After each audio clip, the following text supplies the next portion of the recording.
पार्थ पवार यांना पुण्यामधील मुंढवा जमीन घोटाळ्याच्या प्रकरणी चौकशी समितीकडून क्लीन चिट मिळाली अशी माहिती सध्या समोर आली आहे। आणि या जमीन व्यवहाराच्या प्रकरणामध्ये पार्थ पवार यांची स्वाक्षरी नसल्यामुळे जमीन खरेदीशी ते थेट त्यांचा संबंध नाही असा निष्कर्ष या प्रकरणाच्या चौकशीसाठी नेमलेल्या विकास खरगे यांच्या समितीने काढलाय।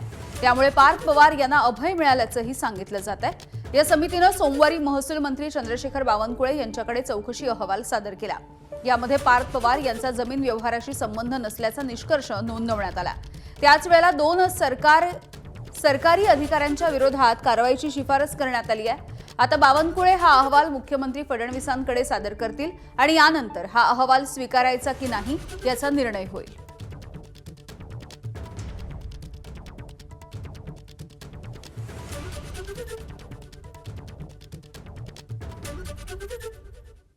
या अहवालामध्ये नेमकं काय म्हटलंय आपण बघूया।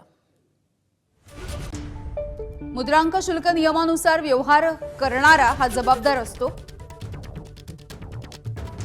मीडिया कंपनीने व्यवहार केला असला तरी पार्थ पवार यांची स्वाक्षरी नाहीये। पार्थ हे कंपनीचे भागीदार असले तरी त्यांचा मुंढवा जमीन खरेदीमध्ये थेट संबंध नाही। मीडिया कंपनीच्या वतीने व्यवहार करणाऱ्याच्या विरोधात फौजदारी कारवाईची शिफारस आहे। व्यवहारासाठी मदत केलेले तहसीलदार सूर्यकांत येवले आणि दुय्यम निबंधक तारू यांच्यावरती कारवाईची शिफारस।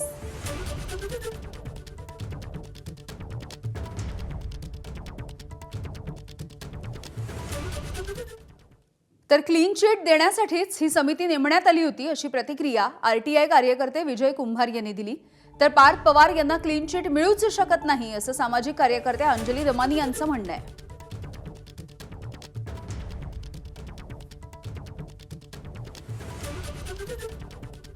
ज्या दिवशी कमिटीने नेमली त्या दिवशी मी म्हटलं होतं की ही कमिटी काही करणार नाही, ही क्लीन चिट देण्यासाठी नेमलेली समिती आहे आणि झालेलंही तसंच आहे।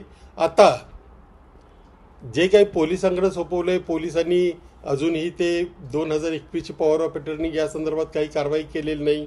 आता हा अहवाल मुख्यमंत्र्यांकडे गेलेला आहे। लवकरच आता मुख्यमंत्री याच्यावर काय डिसिजन घेतात, अर्थात फारसं काही याच्यातून निष्पन्न होईल असं वाटतही नाही, परंतु असं जर चालत राहिलं तर सामान्य माणसाचा या सगळ्या न्याय प्रक्रियेवरचा विश्वास मात्र पूर्ण उडेल।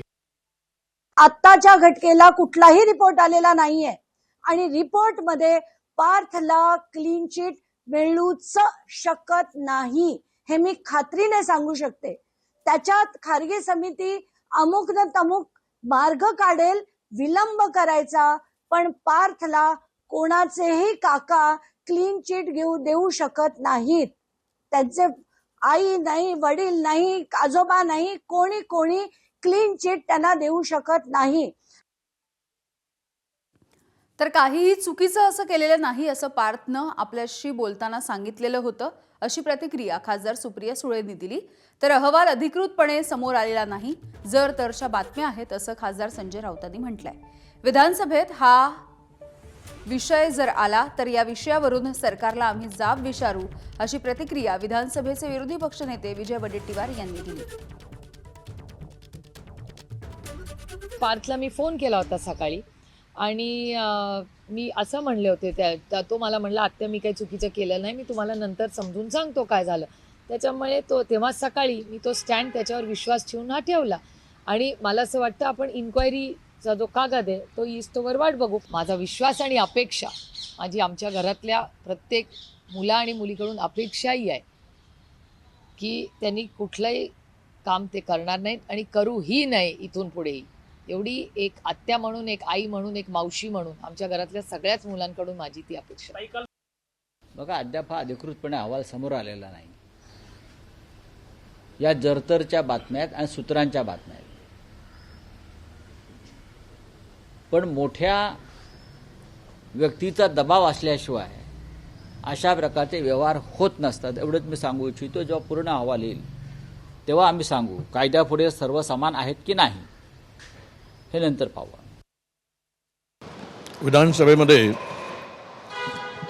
हा प्रश्न उपस्थित होणार आहे, त्यावेळेस या प्रश्नाला घेऊन सरकारला जाब विचारू कसं क्लीन चिट दिलं आहे आणि एवढ्या मोठ्या व्यवहारामध्ये सामान्य व्यक्ती हा व्यवहार करू शकत नाही.